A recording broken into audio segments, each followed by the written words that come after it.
Mhm.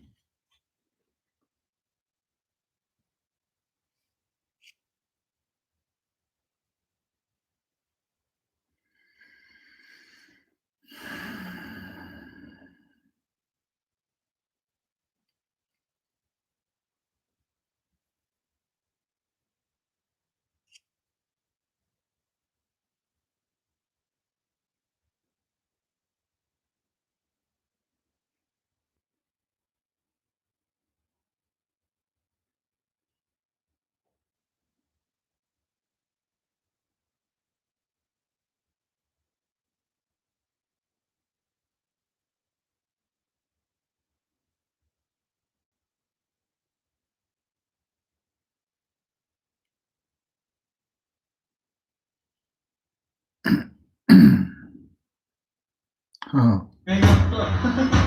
Oops. There's two. Oh, one person. Looked like there was two people watching it from there.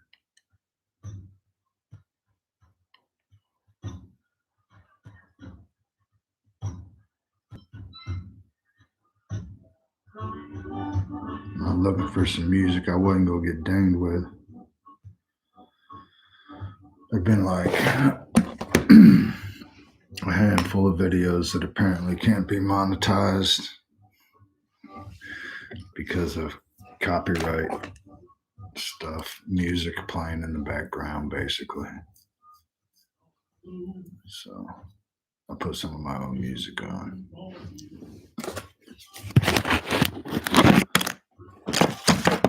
I gotta put my CIA, my I gotta put my censorship blocker on for some. I'll be right there with you.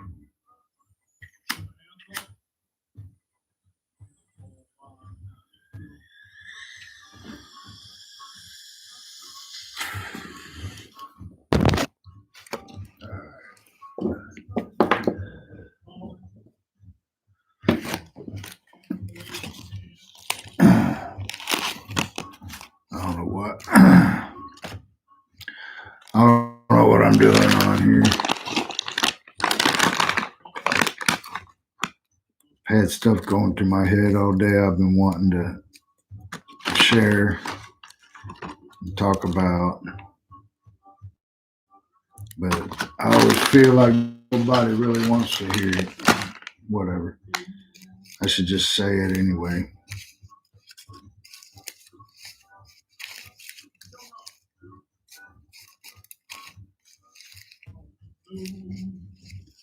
We put a lot of money.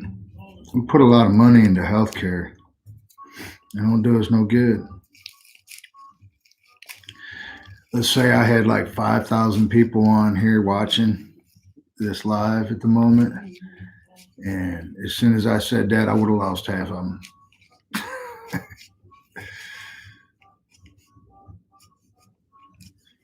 Because people pay every month a shit ton of money into some insurance that don't give them no insurance, health or nothing.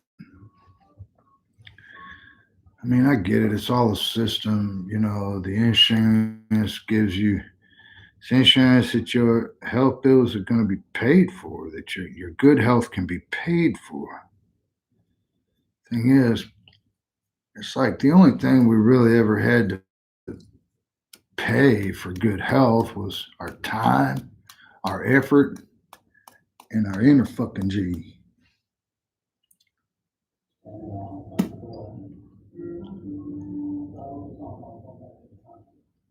I mean, like, what the hell would people be sick for today if all their money's been put in the right place? We wouldn't be. We invest our time and money in all the things that are gonna, mess us up. Of course, yeah, like of course there's entities, people, you know, out there propagating agendas and misinformation so that They can get your currency, your cyclical current energy, your money.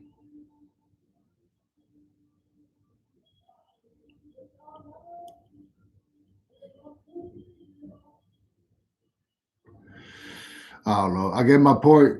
My point is that like why spend all this damn money on healthcare? I can't even call it healthcare. It's sick care, like my particle says. It's sick care. They care for sick. How long do it take when you take a pill for this shit to cure you? It's a simple questions. Don't dismiss it. Answer the motherfucking question. How long does it take? Don't blow this shit up. How long does it take for a pill to heal your ass?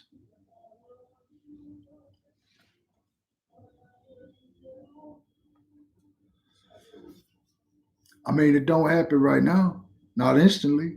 Otherwise, why would they give you a bottle of 60 with 3 refills,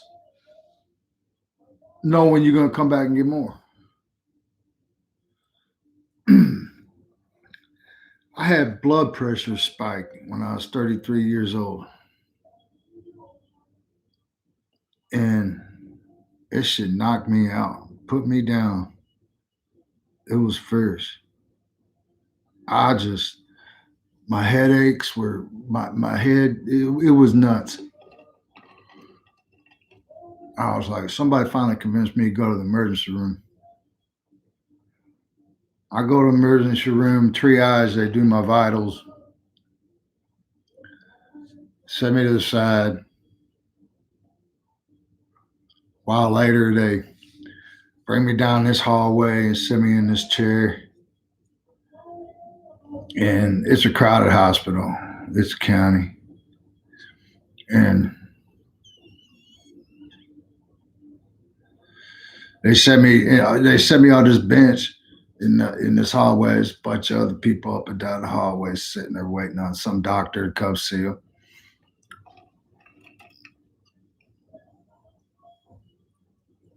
They come out, they take my vitals. The nurse comes by, does her round, take the vitals again.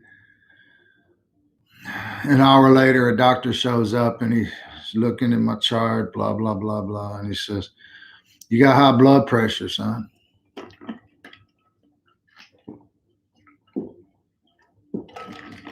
I said, "Wait a minute, this don't make no sense because high blood pressure, I mean, what I've been experiencing is like crazy, like feeling discombobulated. There's a D word, not dementia, disorientation, and like major pain is like, and it took me back to where my mom was saying when I was younger that she had, when she was 33, she also had um, a series of mini strokes that ultimately led to uh, cardiac arrest and or something like that. And because she never got the cause of the stroke addressed, and that same cause continued to mount and eventually became an emergency triple bypass, like on the spot. And they eventually go back and look at her chart and they're like, well, yeah, looks like you've been having many strokes. And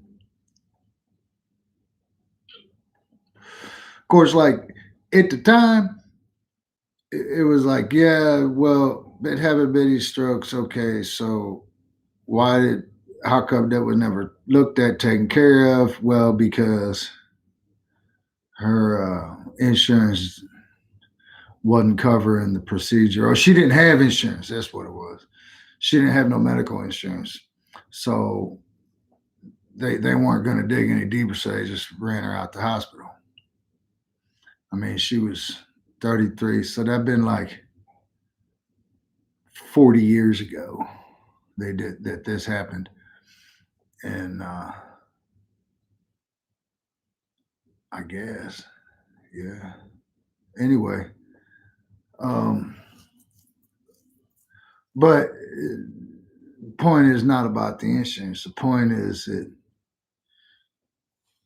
I told the doctor in the hallway. I said, "No, look, doc, you can't just dismiss this as some blood pressure thing and not look a little deeper, because in my family history, this same thing happened to my mother when she was 33, and it was mini strokes that she was having. And she ended up having emergency triple bypass surgery, so many years later, as a result of mounting conditions that caused the mini strokes, because they never got addressed because the insurance wouldn't. And I said, that was then, this is now. I said, you gonna throw me out this hospital without checking into these symptoms first and being sure that it's just blood pressure and we can fix it? Like, let's figure out the problem. Can we do that? And he's like, all right. And he ordered I don't know, CAT scan, PET scan, something or other, whatever they do. I think they check the brain for signs of mini strokes or something. They run some tests, put me in a computer box or something. And anyway, then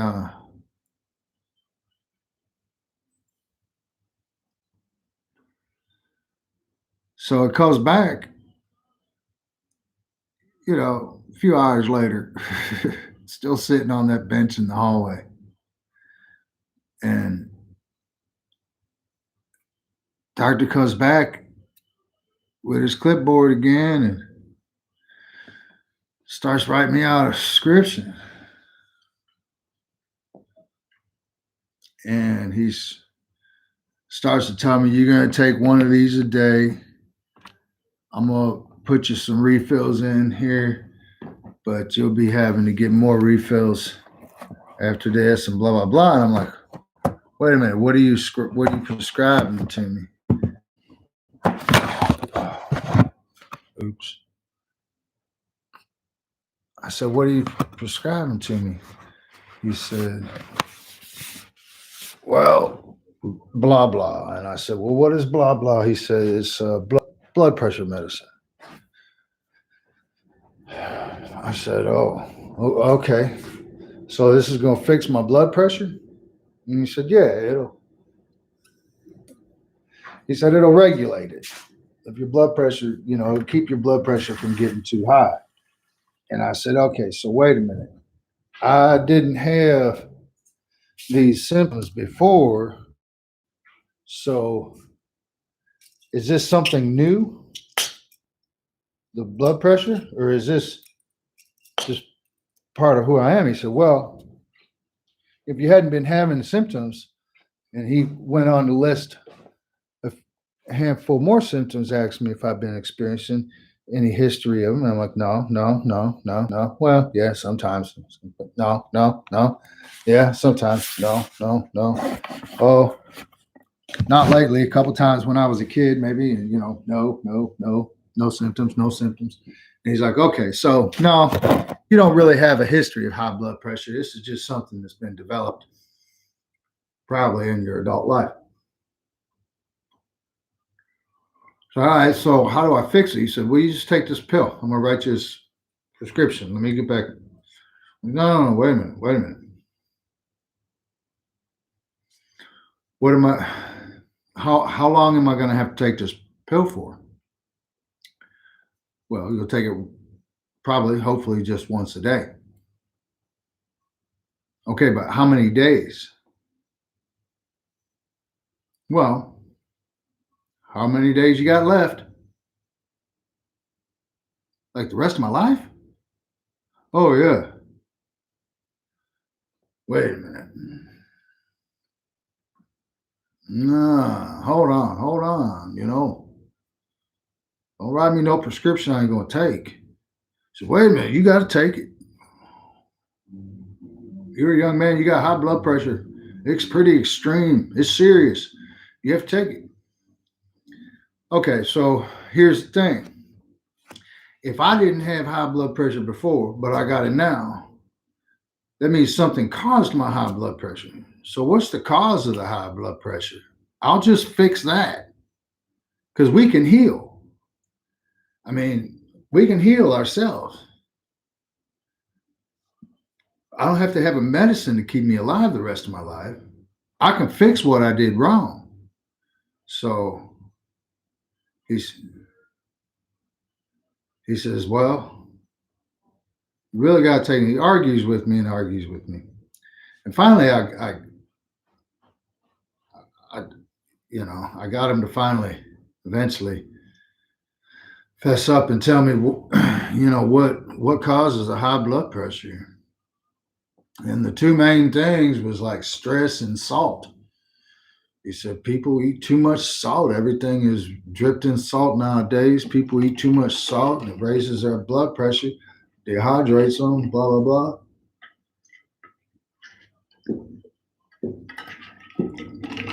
He said probably what some people think even more so than salt, even worse than salt, but I'll put it up there in the top two.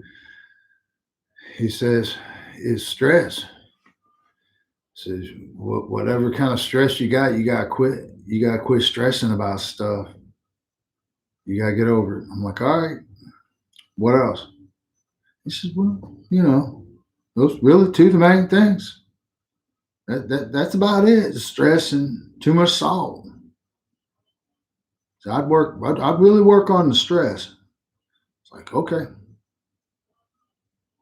Thanks, Doc. See, I'm glad I'm good. I feel healthy. And all of a sudden it's like, psh, no stress. I had no stress for quite some time. I quit stressing. I just quit stressing. I let that stress go. Of course, I've learned how to get stressed out again since then. But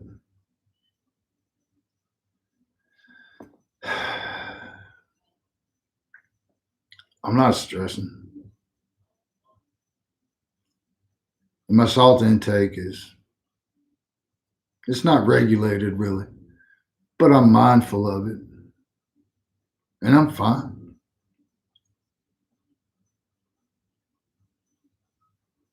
So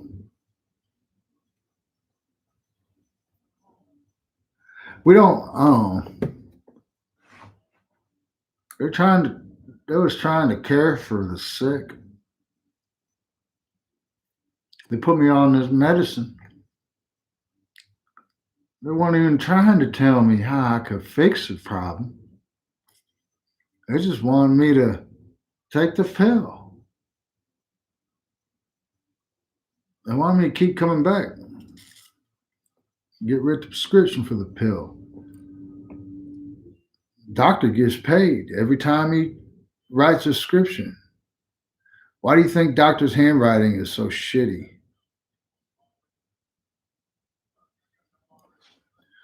We want to get the most compensation for the least amount of work we do. It's a greed complex. It's typical. I mean, we're all guilty. We're all guilty of that to some degree or another. We want to get as much compensation for as little effort as possible. Why not? I mean, that's ain't nothing wrong. I ain't mad at that. But that's why you can't read his handwriting on a script card because he's he's just getting paid a flat fee for writing a prescription of the drug for the drug company. You know, it comes out the insurance part of it. Well, his bit comes out the insurance, and uh,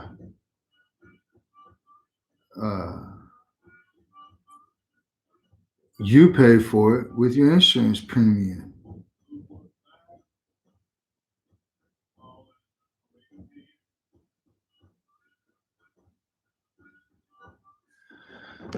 So why? All it takes, all it takes is investment of ourselves, our own investment of our time, and a bit of our effort and focus in our health and wellness for us to heal the wounds that we have, the illnesses and diseases that we have. It takes us a little bit of investment. We got to invest in our health. And how you want to invest in it? You want to invest in it with a pocketbook, or you want to invest in it with your heart? Which one really belongs to you? Because I mean, you know, we can get political about this shit and say, like, by the way, nothing in your pocketbook actually belongs to you. Seriously. Like, your money don't belong to you. You look this up. Look it up. Your money don't belong to you. It belongs to the Federal Reserve. It's a promissory note on lend. That's all it is. It ain't owned by you. The land and the car you think you own ain't owned by you.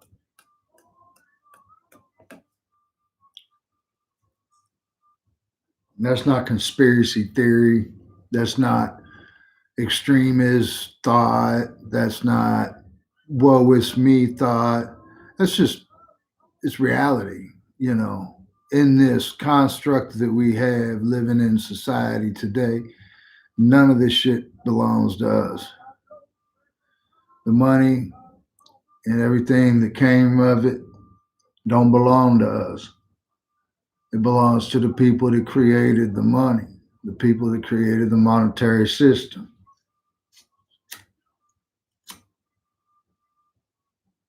Your driver's license, your credit cards,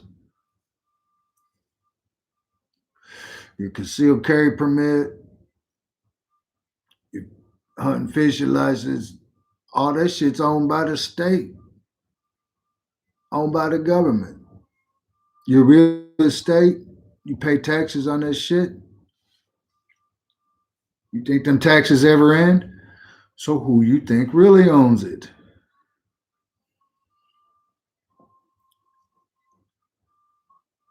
So you can invest your pocketbook in your health, but that pocketbook ain't yours. So who owns your health?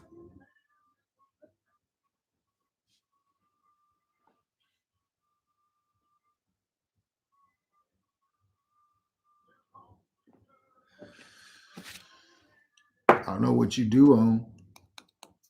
You own your heart.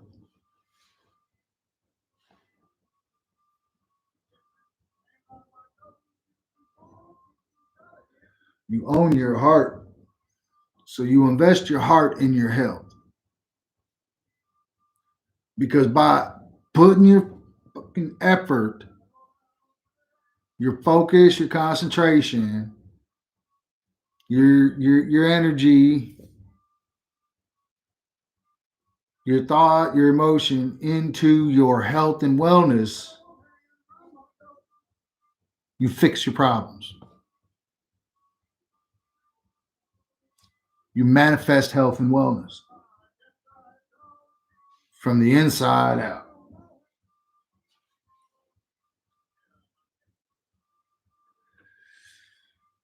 You fix those mental disease disorders that you got that causes you to take the Prozac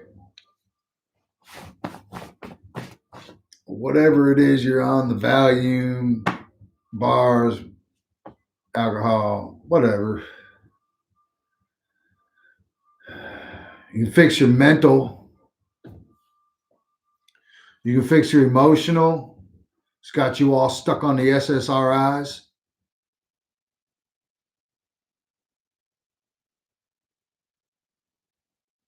Which keep you coming back for more and more and more. Because they tell you you can't even get off the SSRIs. You can wean yourself off of them, but you're gonna find yourself right back on them. What they tell you, they don't tell you that you can actually fix this shit, and you really don't need the SSRIs. Serotonin, we control that shit. It's ours. We fix our inner environment. Why don't people want to do? It's the pocketbook that's causing your fucking stress to begin with. You worried about your damn pocketbook. And it causes you to stress and it makes you sick. Stress causes inflammation. Inflammation causes disease and illness. It all stems from inflammation, which is caused by stress, exacerbated by salt intake too. Too much salt intake.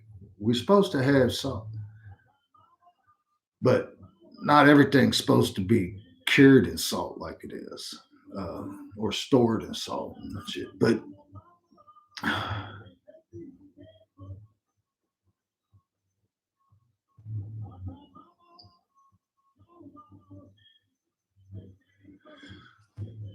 there are families that pay. There are families that pay hundreds and hundreds of dollars every month for a family of four to have health care insurance so that they can go once a year and let the doctor tell them what's wrong with them so they can add to their pill list.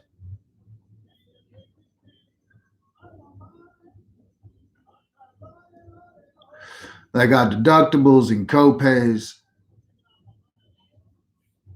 They get stuck, they add that to the list. The kid gets sick, they take him to the doctor with the flu. They're trying to meet their deductibles so that the rest of their visits will be free.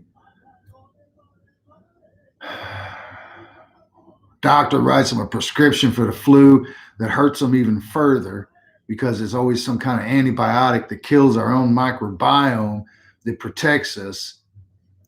It's microbiology, people. It's science. So quit blowing it off like a bunch of fucking woo-woo and it's not significant. Quit doing that. It's science. The microbiome is science.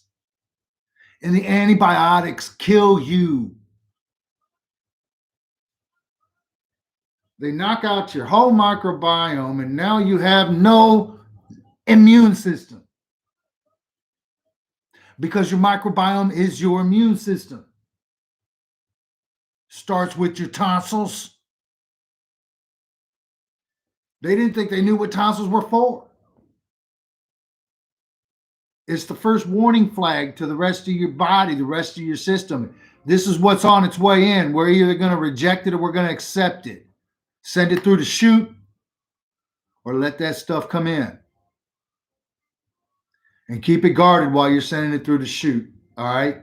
So the microbiome from the gut goes in and does this.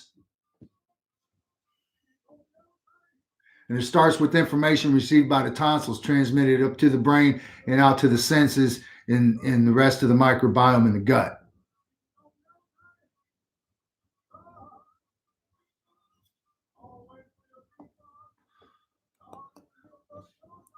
This is biology, microbiology. Don't dismiss this as a bunch of, oh, well, you can't fix without medicine. Bullshit. The same sciences you think are telling you that the medicine is going to fix some shit actually proves that the medicines hurt it worse.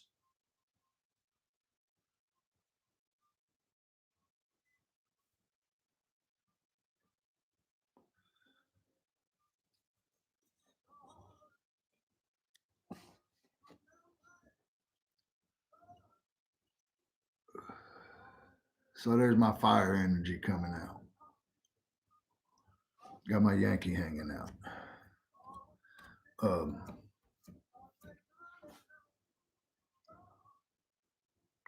we spend a lot of our resources in this sick care environment, thinking that we're looking out for our health and wellness by taking pharmaceuticals that have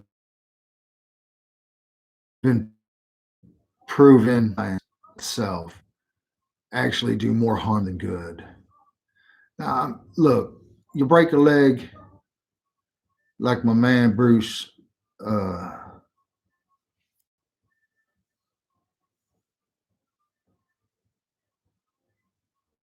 what's his name? Lipton. My man, Dr. Bruce Lipton says, you break a leg, uh, hand me a doctor or hand me a fistful of crystals and sage and a peace pipe.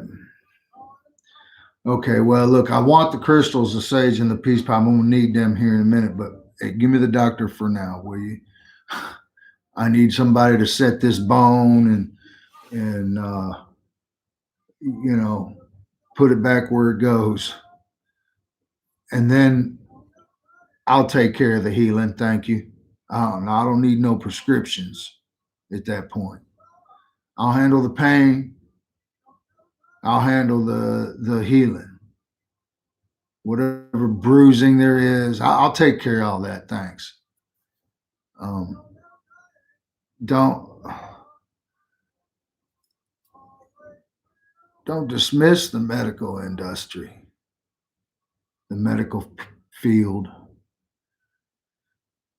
but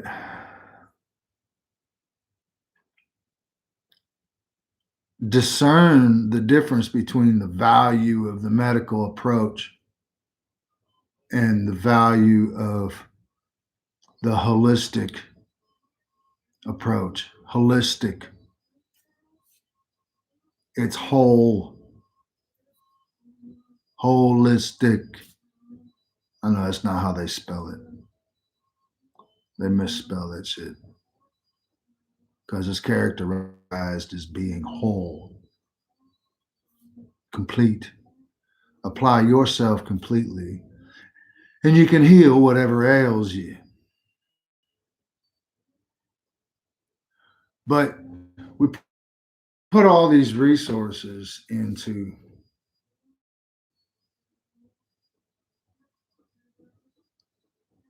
we put all these resources that we have into medicine, and it from medical industry medicine, and it doesn't do us any real good in the end. We still end up dying from something. Why didn't they catch this? Why didn't they catch that? Also, what it does is it feeds on the shadow that a lot of people carry around with us, that shadow of accountability, which comes from a fear of being wrong. You don't want to be accountable for being wrong. So if I listen to some doctor, if I consent and permit some governing institution to decide for me that this institutional establishment over here is the authority of my health and my wellness, if I allow them to tell me that that is fact and that becomes my reality, my perception, then I'm no longer accountable for my health and wellness. If something happens to me, I'm going to talk to you about it. If I can't get to you, I'm going to talk to you about it. And one of y'all going to have to pay me, or you pay my kids when I die, or whatever. But we're going to hold you accountable. Funny thing is every time I'm pointing these two fingers to this accountability, I got six more fingers pointing at me.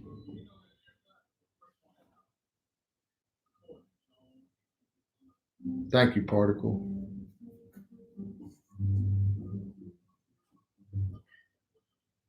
Speaking of particle, my entangled particle, the love of my life, my sweet, beautiful Keisha.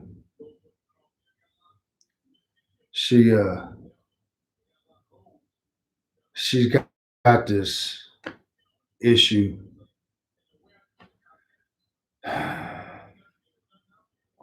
She likes stones, crystals, and I mean it's more than just a liking. She uses them in her practice, and uh, but she's got this. She's still kind of got this thing with them that whether they're going to be used in her practice or not, it's like we don't know. But she has a hard time saying no to stones, crystals of some sort or another, and she'll she'll buy crystals. She also has this uh, because she channels a lot of her healing messages through uh, oracle cards, um, tarot cards, different types of oracle cards, and she's really good at it. Very, very gifted at it with it, and she's got a lot of decks. Now, like I seen one dude on YouTube recently. He's got like 60 or 70 decks. I'm like, whoa, dude, my particle ain't even got that many. Now that's a problem. But my particle's got a couple few hands full of decks. She's got, you know, what could be boxes of crystals, all different kinds of beautiful crystals. And she sits there and really, she'll really fret over whether or not, you know, well, she'll deny it, but she beats herself up over, uh, spending too much money on crystals. I mean, she'd be like, the end of the year will come. She'd be like, I probably spent $1,000 on crystals already this year. Oh my god! And I'm like, okay, so because in the end, your focus for the crystals is health and wellness, and you're using those crystals to manifest your health and your wellness. And how do you feel?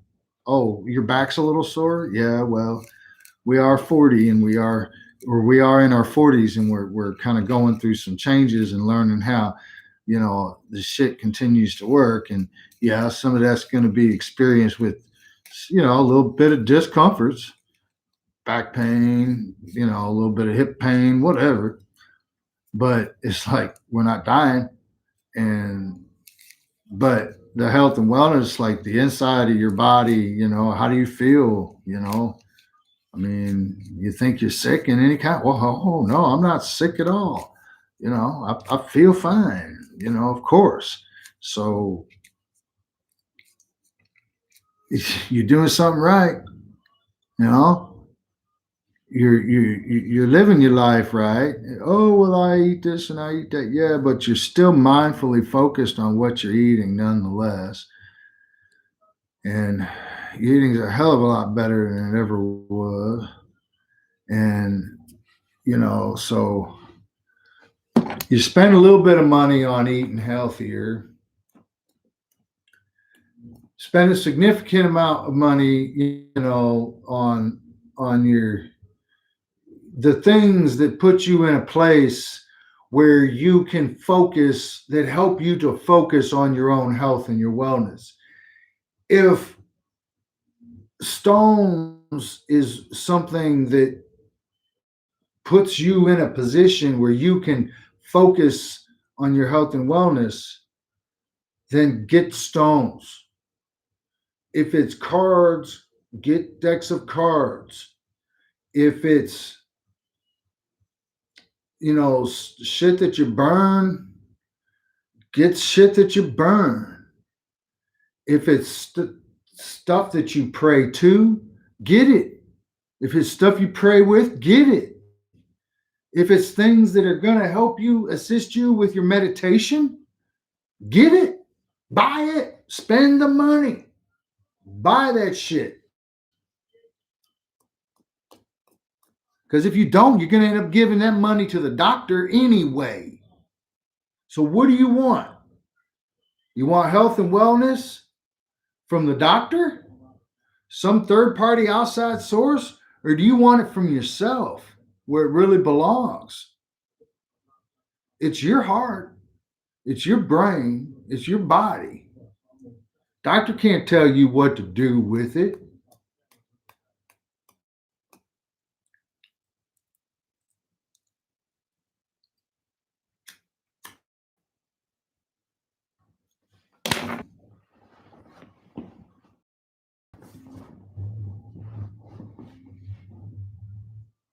Right now, I'm working on my emotional chakras,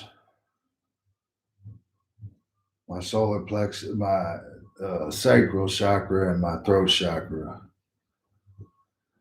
Because I get emotional about this shit.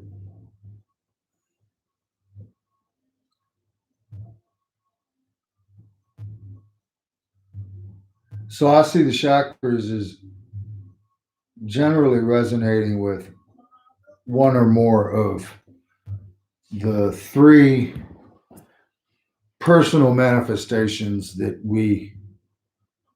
the three different embodiments of the personal manifestations that we as physical beings are. Those three embodiments are emotion, thought, mental, and physical body.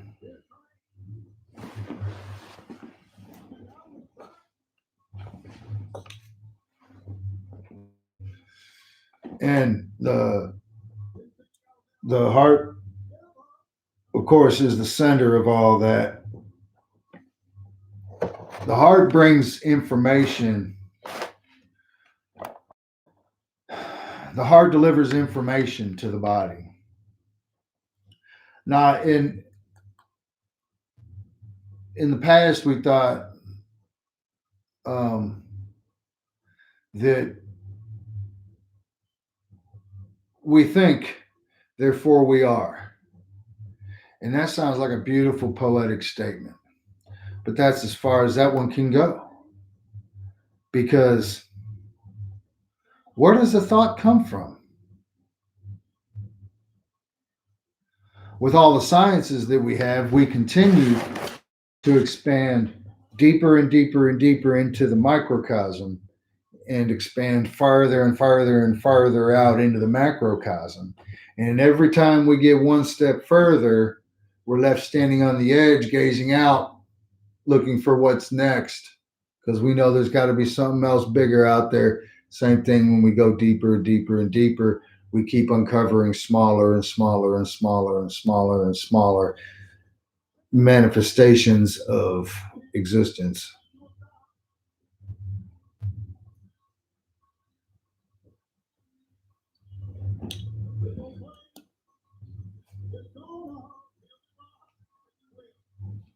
It can be difficult for a lot of people to really understand get their mind around the idea when it's presented that um, the universe is within us. However,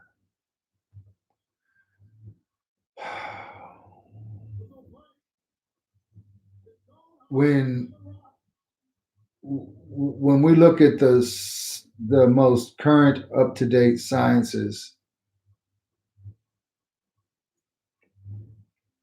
look at quantum physics. Quantum physics ultimately is pointing towards the fact that all the information of the universe is stored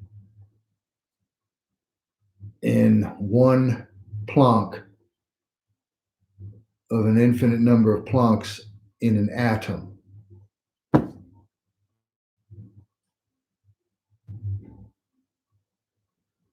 in a proton, excuse me, smaller than an atom. The measurement calculations as quantum physics is done on the number of plunks in which is just a irregular asymmetrical bit of information in a proton equals the same amount of light bodies, if you will, particles in the universe. So all the information of the universe coincides with the number of plunks in a proton, according to science. Okay, so that just says, oh, the metaphysicists are going, oh, okay, so cool, we agree, we finally agree, the universe is within, and the quantum physicists go, yeah, pretty much. So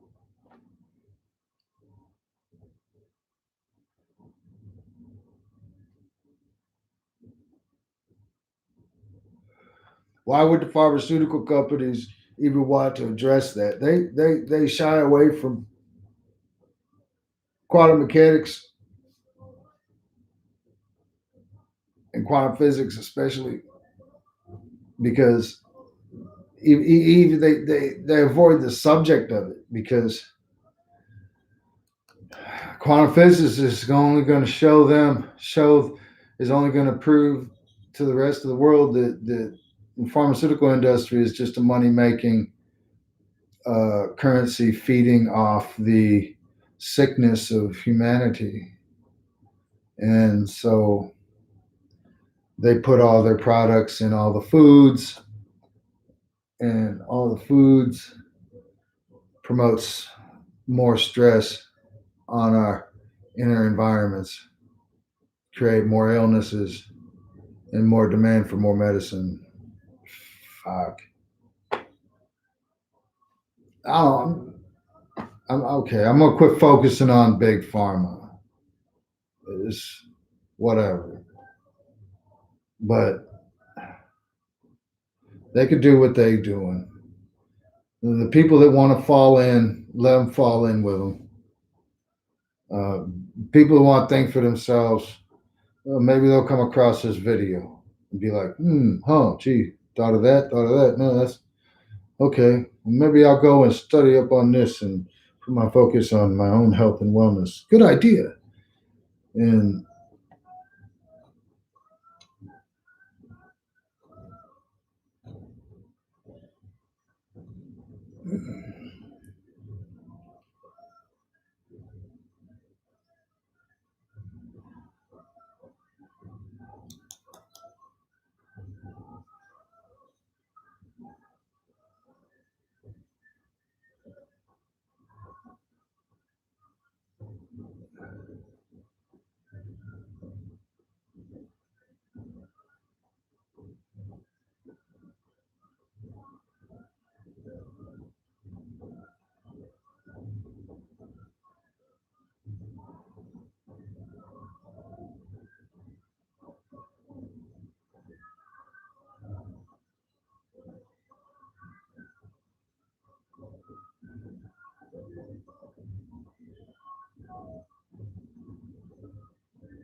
So all the information in the universe is stored within us.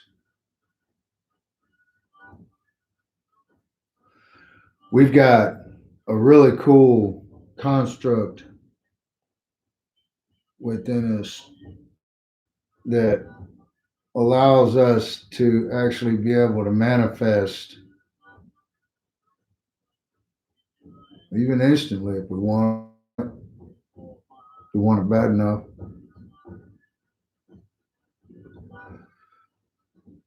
It gives us opportunity to manifest personally in one or more of our three personal manifestation uh,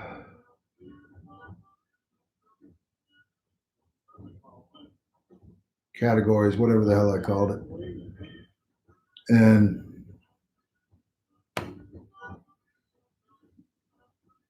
that the heart delivers to our heart the center of who we are as conscious entities.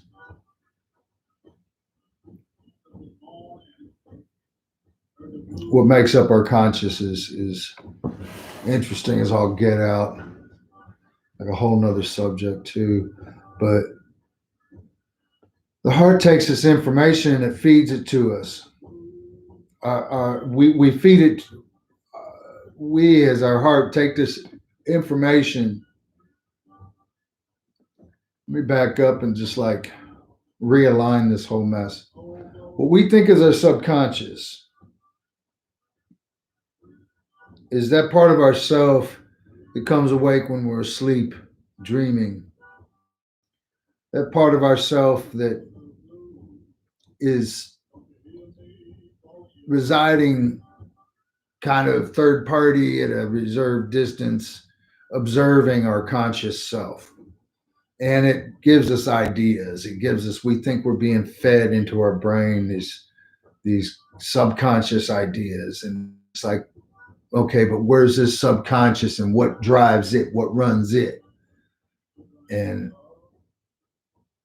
therein lies a bigger, deeper question, and it keeps, and then it's, well, we are our conscious, and what we are in our brain, and like, well, but then where does it come from? Where do we come from? And how many times we ask this damn question, can nobody fucking answer it? When you look at our subconscious as being that which is asleep. And the fact is, where we are divinely connected, where we're ultimately connected to the universe, to God, to the source, is in our subconscious. Therefore, that makes our subconscious our true self and our conscious. And when we're awake, what we now here currently perceive as being awake, I'm up, I'm awake, got my conscious mind, I see 2 and 2 can equal 4. That's us in this limited little physical material construct living a subconscious life because we don't even know what's going on. We keep trying to figure it out with all our computers and machines and tools we build. We don't know what's going on. We need 2 and 2 to equal 4 for us to prove that this is going on. But our subconscious self knows what's going on. So I'm going to flip this script. And the subconscious, that's my conscious self. That's my woke ass self. That's my self that has the knowledge of the universe. That's my conscious self. My subconscious self is who's sitting here talking to you right now, trying to figure this mess out, trying to interpret what my heart knows. There's step one. So the heart center that is us, has the information of the universe. As our body, as our physical self requires any kind of information, the body feeds it, the heart energy center feeds this information to our emotional self. And our emotional self is oftentimes referred to as your gut feeling. How do you, is why the gut, it's a feeling. People say, how do you feel about that? It's your gut, your feeling. What's your gut tell you about that? How do you feel about that? Your gut is where you're the biggest city center of your microbiome. It tells you what's good. It decides what's good and what's not good.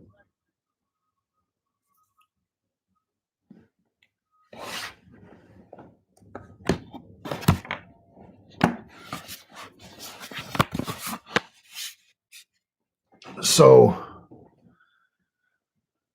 your emotional center is your first translator, your first line translator for universal knowledge into your personal environment, into your own personal physical environment.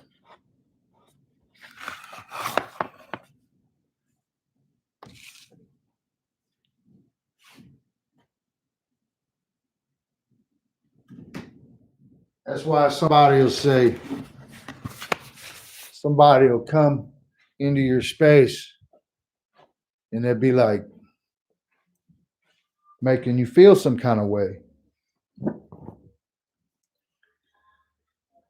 Like my son Gage was telling me about some dude. Oh yeah, he was saying some dude he was thinking about hooking up with and doing some business and stuff. And he said, but I don't know. So I kind of feel, I'm not sure though. I mean, seems like he'd be a good resource, but I just don't know what to think about it. I'm, I'm not sure. And I'm like, well, if your gut's raising a question in your head and your head don't know what to think about it, then your gut's probably telling you something your head is trying to doesn't really want to see because it wouldn't be advantageous to you. So go with your gut feeling. I mean, what do you feel about the guy? If you feel uneasy, you think it'd be a good idea, a good resource, but you feel a little uneasy about the dude. So go with your feeling. And start doing this every time because you'll be training your right brain, to be listening to your gut. But there's a reason why the right brain listens to the gut, because the right brain ain't wired to listen to the heart. It ain't wired to translate etheric information, universal knowledge from the universe, into a physical manifestation of reality. Your brain is not wired for that. Your brain is wired to command your physical body. That's it. That's all it does.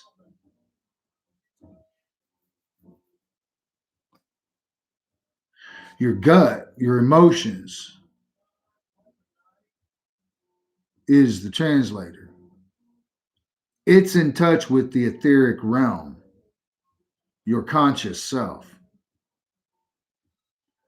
Your emotions are in touch with your conscious self. And your emotions, that's why it's hard to connect emotion with thought. That's why you can feel one way in your gut and think one way in your head, because the emotions aren't just geared to be able to talk to the brain. The emotions are also geared to listen to the heart. So the emotions are such an important part of our health. This is really where we begin our journey on health and wellness, with our emotions. We get our emotions right. And this is the most difficult thing because we can't think our way through the emotions.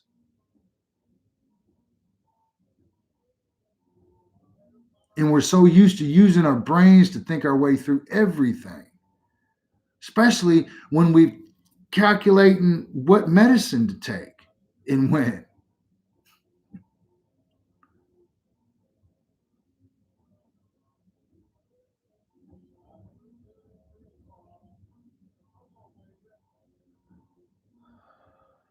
So our emotions got to be healthy so that our brain doesn't think that they're crazy when it's looking at them. Our emotions got to be healthy so that they're not reacting to the information from our heart center, but responding to it. Because what happens from the what happens beyond the emotional center after the information from the heart has been delivered to our body through our gut, then our gut tells our head, okay, it talks to our right brain and it says, okay, these are the conditions.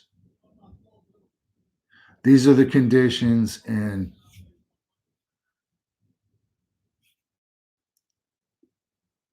we need you to paint a perception and perspective of these conditions. So the conditions are: this guy is not healthy for us.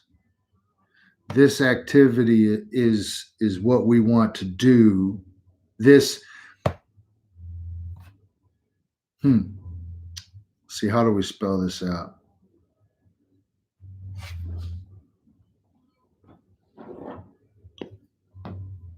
Anybody watching this will probably be happy if my battery died, but it's not gonna because I just plugged it in.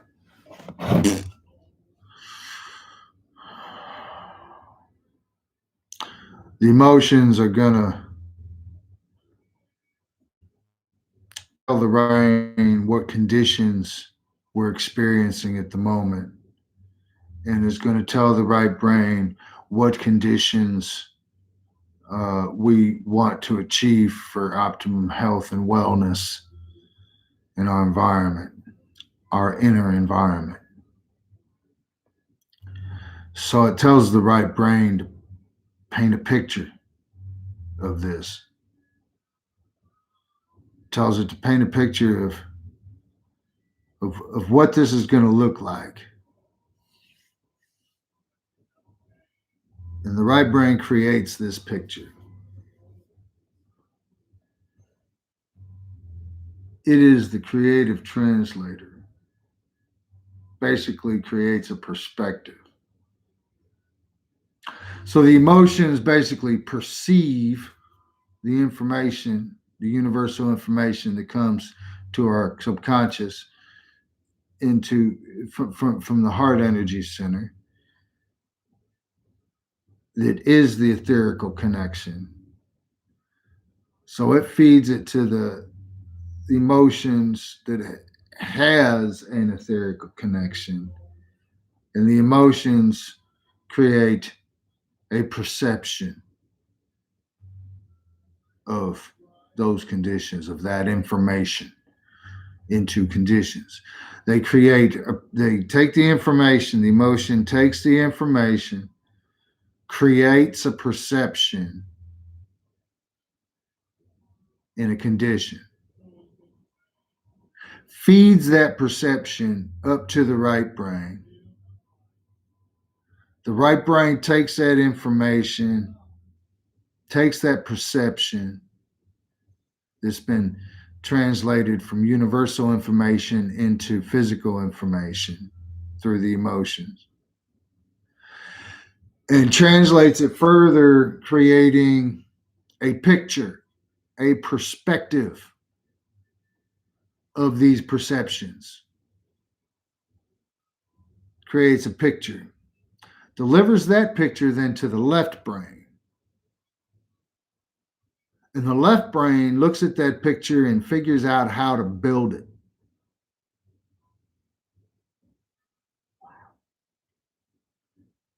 Then, from figuring out how to build it, it goes back to the right brain and it says to the right brain, okay, we got this. We're ready to go. I may have missed a few things, so I'm going to need you to keep your ear bent towards your sacral, towards our sacral and our throat chakras, so that we can be in touch with our emotions, to, in case we fucked up with our planning over here on this side here with us in the left brain, we can be ready to make some adjustments along the way. But here we go. Now let's you and I team up, and we're going to tell the body to build this. You can take the left side and I'm going to take the right side. And we're going to tell the body together to build this. And you tell the hands and the feet to pick up a hammer and a nail or a saw, whatever, a needle and a spoon, whatever. Pick up a pen, you're going to write. Tells the body to sit its ass down and meditate, because the emotional self is telling us that we need some fixing. So the right brain painted a picture of how that fixing looks. The left brain says, oh, well, we fix that by meditating. So you take the left side, I take the right. We're going to talk. We're going to tell these feet to walk their little ass over there to the altar and sit your ass down and do some meditating. Right? So you fix it. You start building this construct of health and wellness. You build it for yourself. This is how it works. See, it all flows like this now. It flows like this now. Where before, when we were caught up in the construct of just the physical science, just the physical sciences, we thought it just it came from the brain, but fuck, what powers that? And then you got, oh, well, it's God that powers it. And then you got science that goes, there's got to be something scientific about it too. Whatever. I mean, there's God in science and everything, you know. I mean, if you're a creationist, you think God created everything, you know, surprise, then he created science too. And thereby it's good. You better love it like yourself, love it like your brother, because that's what God told you to do, you know. And if it's you know, science you're into, and you don't think it can be God because there can't be a God, whatever, or there's got to be logic, whatever. Well, okay, that's great, but then can you really undo the logic of the fact that we've had God around since the beginning of humanity any fucking way? So quit trying to say this God is not significant. Science, spirit, y'all gonna have to learn to work together here. Listen to each other, pay attention to each other, accept each other. Don't tolerate, accept. Love each other. Anyway, whatever. They'll figure that out. So now it makes sense, though, because we've taken what science has taught us and we've applied it to what the heart knows of us.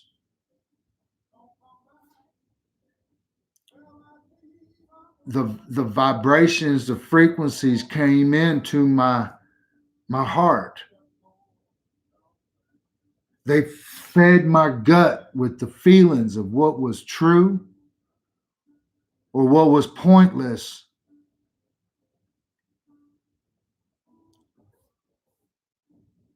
And my gut came up with the translations and sent it to my right brain.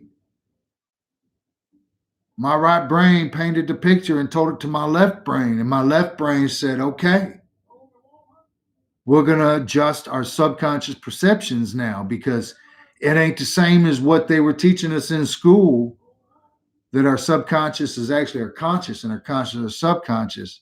No, I'm talking to you from my subconscious right now.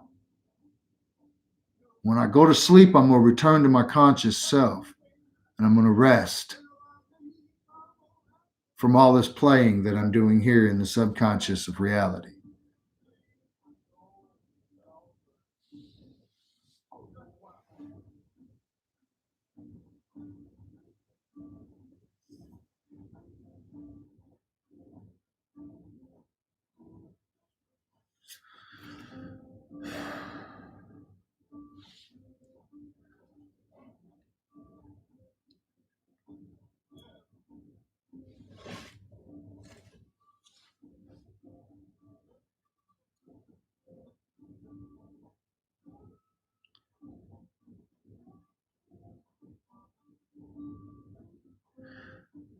I got to tell you, it's hard for me doing these videos, talking about this stuff on video to a camera with nobody in the room.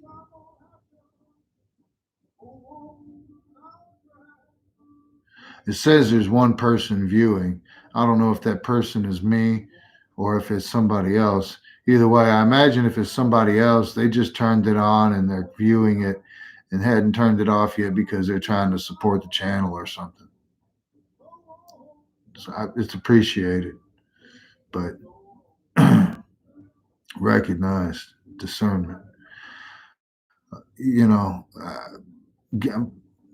when there's feedback energy in a room, creating a cyclical energy current, you know, it's easier for me to key off of other energies outside my own environment that help to power the creative center of my own knowledge. Um, I key off of other people's frequencies all the time, and it drives to help keep my energy centers moving in a very productive fashion. I work really well in a social environment. Social? Yeah, like a controlled social environment, though. You know, not like a, I mean, controlled, not, not trying to control people, right? But I mean, not just willy nilly, hundreds of people all chatting together. But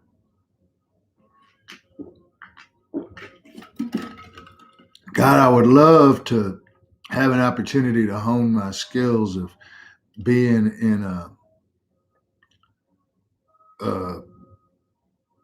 social environment with a bunch of people, though, because I'd have a lot to learn from that, like how to shut up, how to listen, how to, you know, um, how to talk with consensus, not with Robert's rules, talking louder.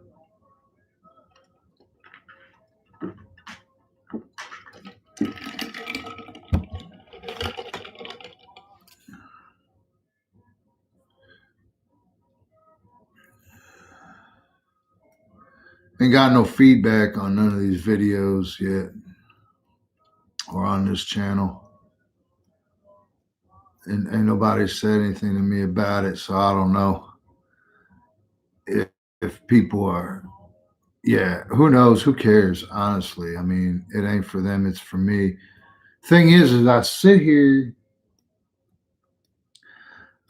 with these thoughts rambling through my head, this construction of truth,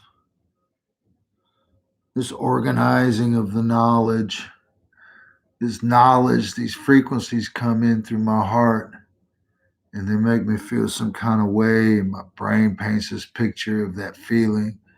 And then my left brain figures out how it all adds up, how it all works, how what I just discovered now connects to and relates with everything else that I've thought, everything else that I've felt.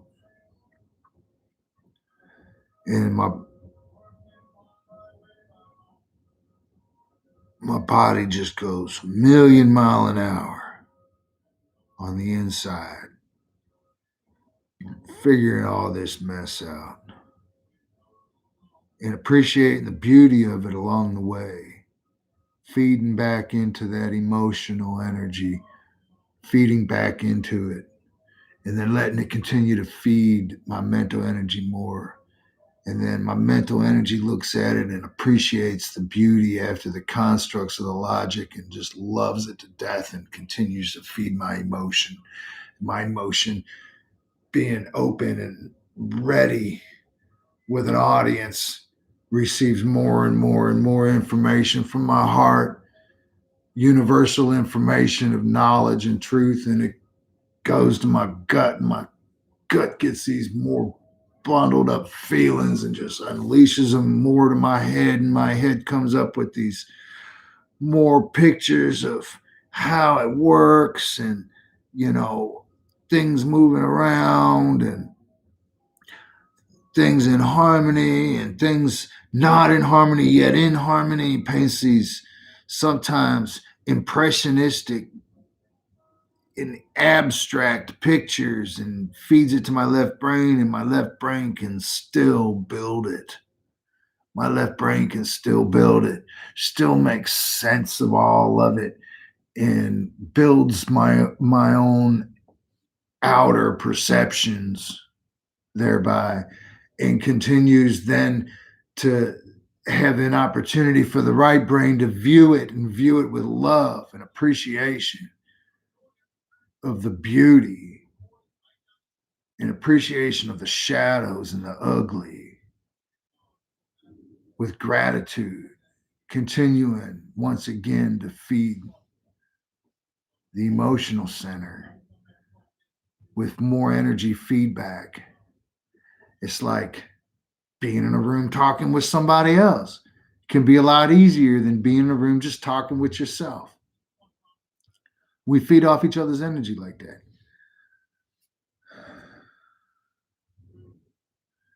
But for me to sit here and do this thinking, go through this knowledge, this discovery of universal knowledge and truth, and sharing it to a camera.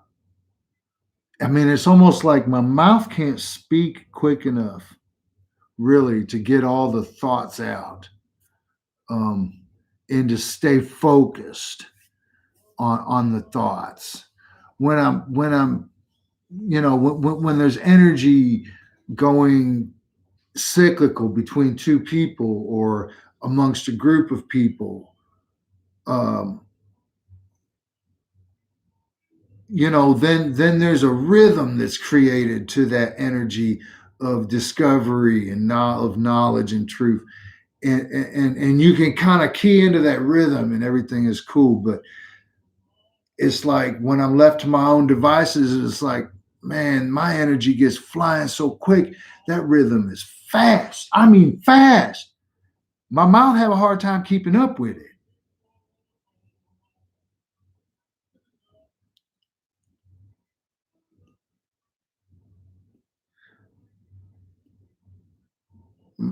My hands have an even more. greater challenge keeping up with it with trying to write this shit down or type it in somewhere. It's like I just get outrun outrun my digits with my perceptions, with my discoveries. And it's hard for me to write them. This is why I'm doing the videos now. Because I'm so sick of holding this shit into my own head. It's like, why do I have all this information in me? What is the point? Am I supposed to be doing something with all this stuff? You know? I mean, I'm an out of work carpenter. I'm an empty nested father. It's like, what the hell is somebody like that supposed to be doing with all this freaky information? What am I supposed to be doing with it? I mean, I'm using it. Yeah, I'm using it to fix myself, to heal keep myself in health and wellness. But it's like, shit, did it take all that for me to unlock the secrets of life, the universe? For me to unlock my own omnipotence, is that what's required for me to fucking be healthy and well? Am I that damn stubborn that I have to poison myself, burden myself with all this damn truth and knowledge? How the hell am I supposed to be happy when I know that sadness is supposed to be embraced too?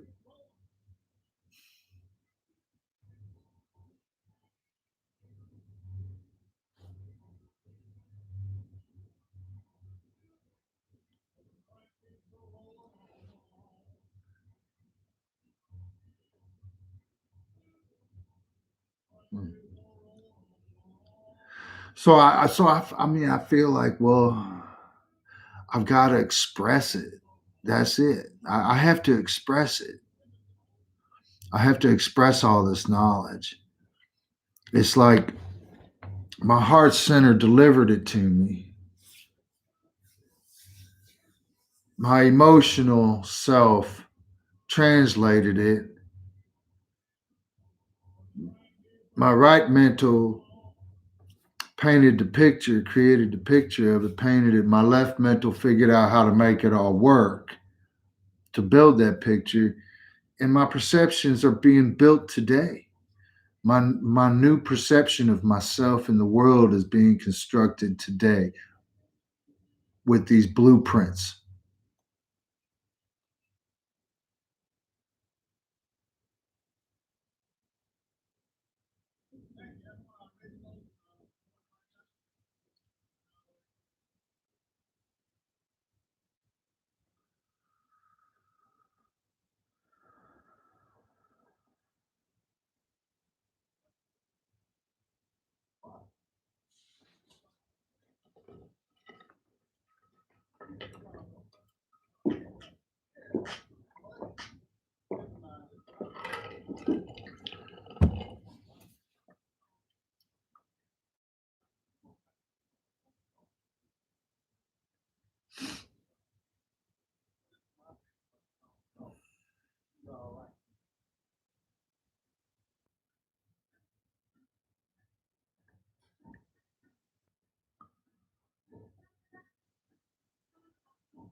So I'm building it.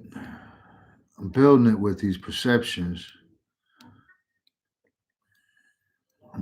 I'm building my new perception of my inner environment as well as my outer environment.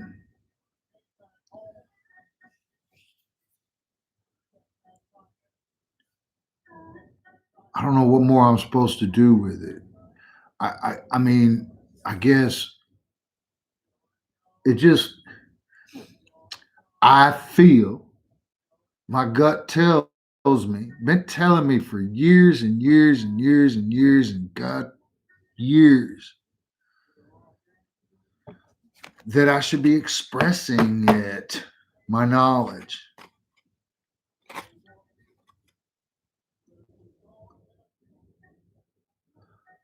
I've always had this fear of expressing it. I guess fear of being wrong because it's no, you know, the science wasn't always there to,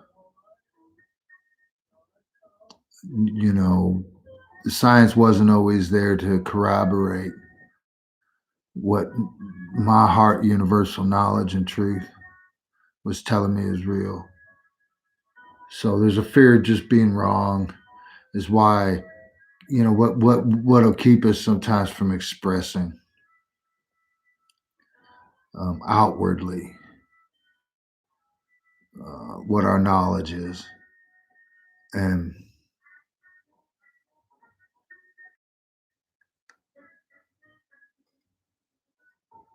but I feel like I gotta express outward. Like I did it for music. I did it with music for a long time. In fact, that's some music that's playing in the background. Had a really good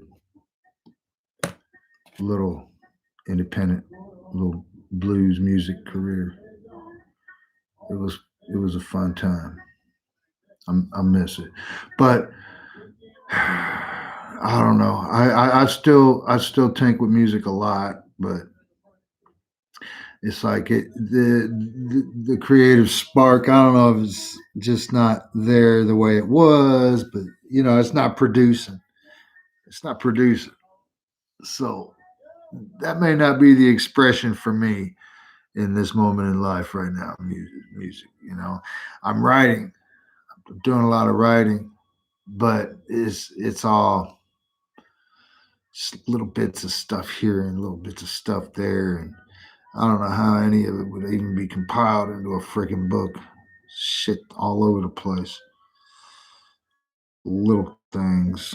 Hell, half the shit that I've written in the last couple of years was posted on IG in meme tiles and shit.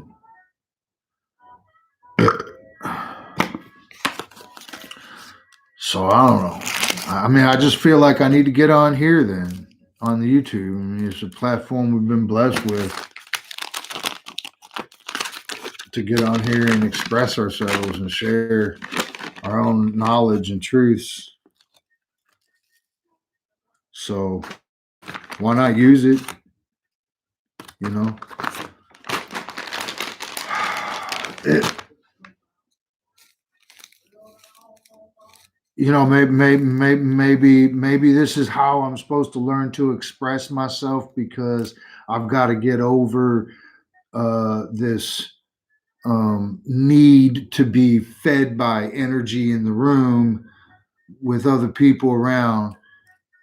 Maybe I need to get over that. Maybe I need to just be learning to express myself in talking to a camera and not talking to some live individual.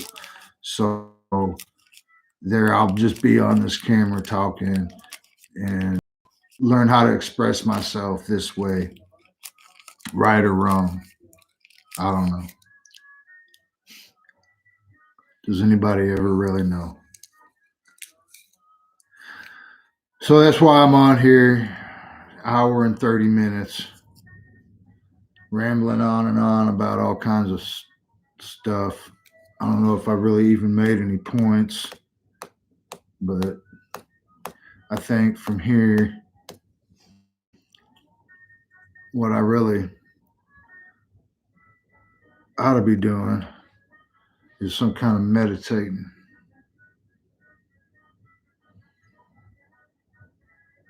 I guess I've spent enough energy on this thing, going through the truth, the knowledge. So I've got my emotional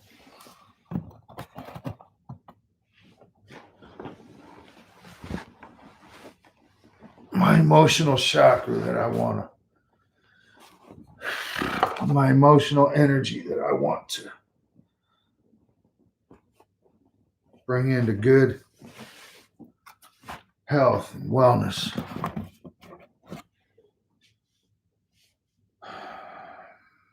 I'm going to sit here and practice some breathing and focus on loving my emotions, finding beauty in my emotions.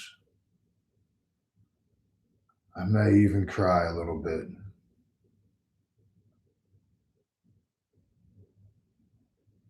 I'm confident in my emotions.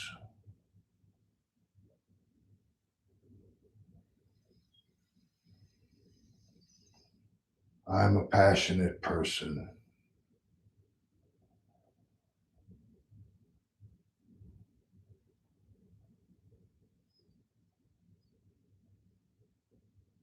I listen well to my emotions.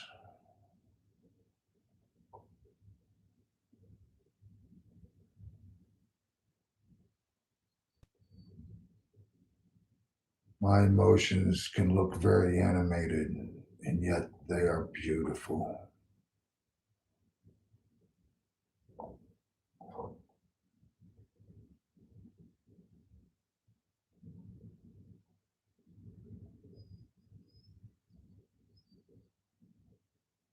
My emotions deliver my brain truth.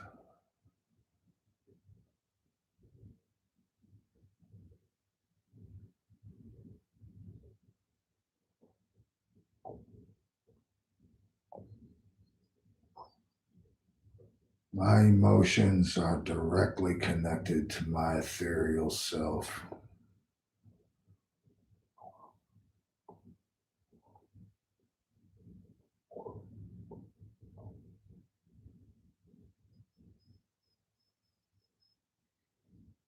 My emotions are well tuned to interpreting and universal knowledge and truth for my physical body.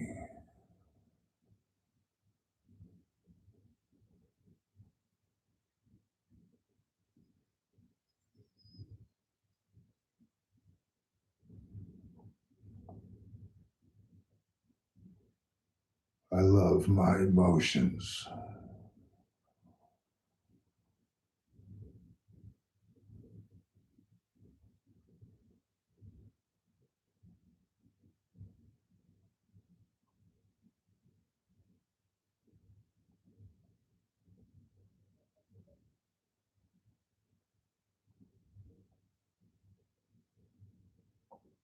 My emotions speak to who I am.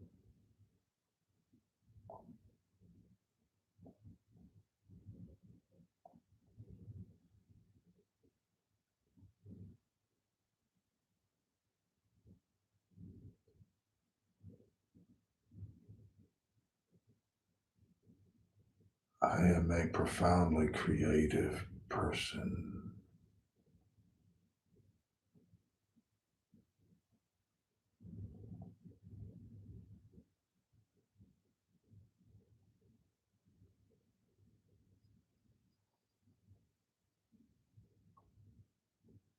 I create beauty.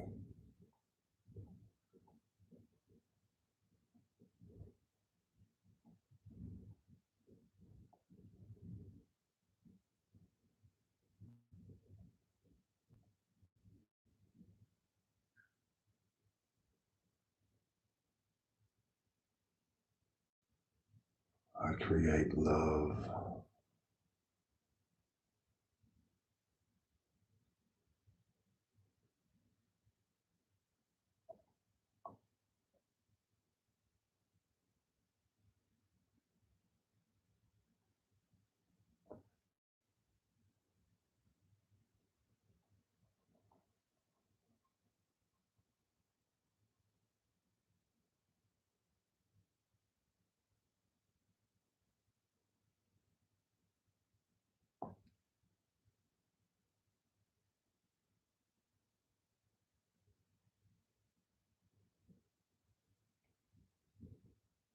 I create with ease.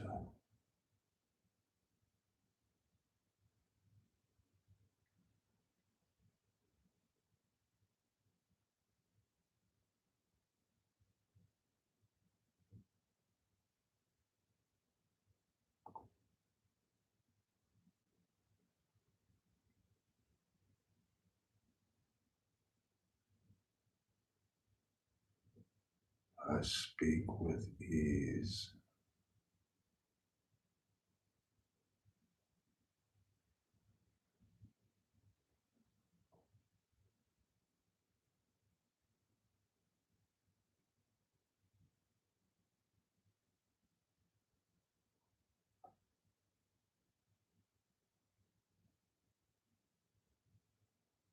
I am well balanced with my emotions.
My emotions are beautiful.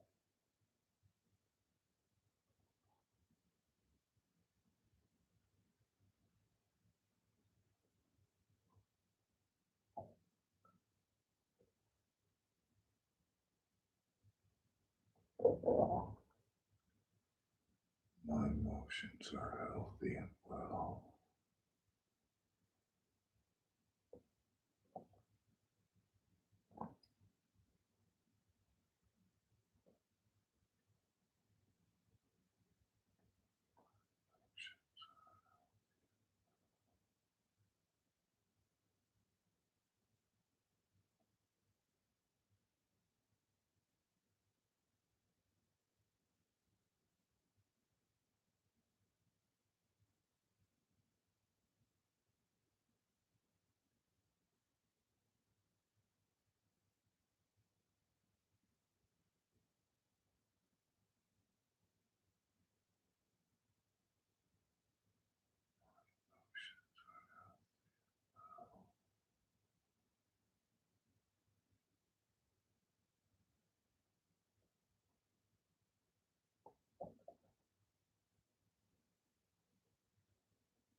listen thoroughly and completely to my emotions.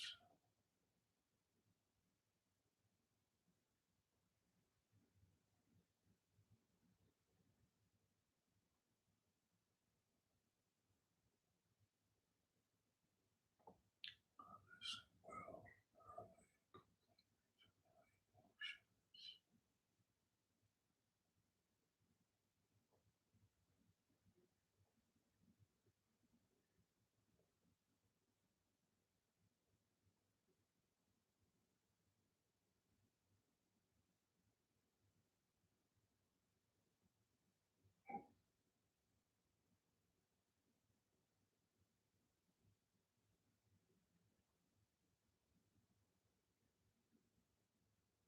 Listen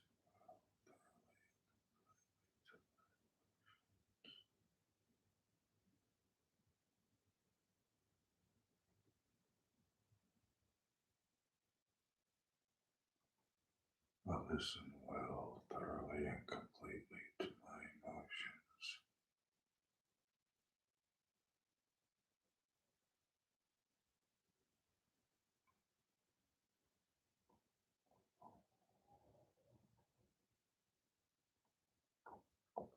I interpret my emotions wholly and truly.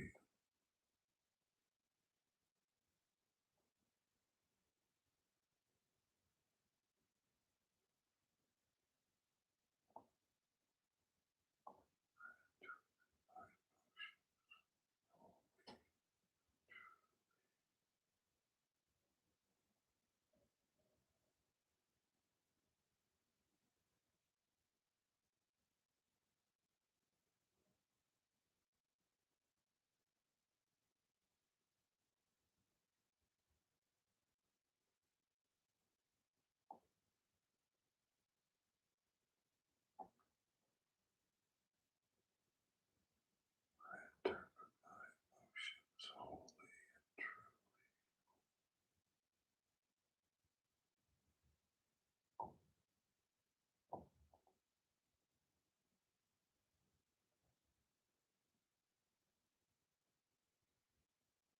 I interpret my emotions wholly and truly.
All right.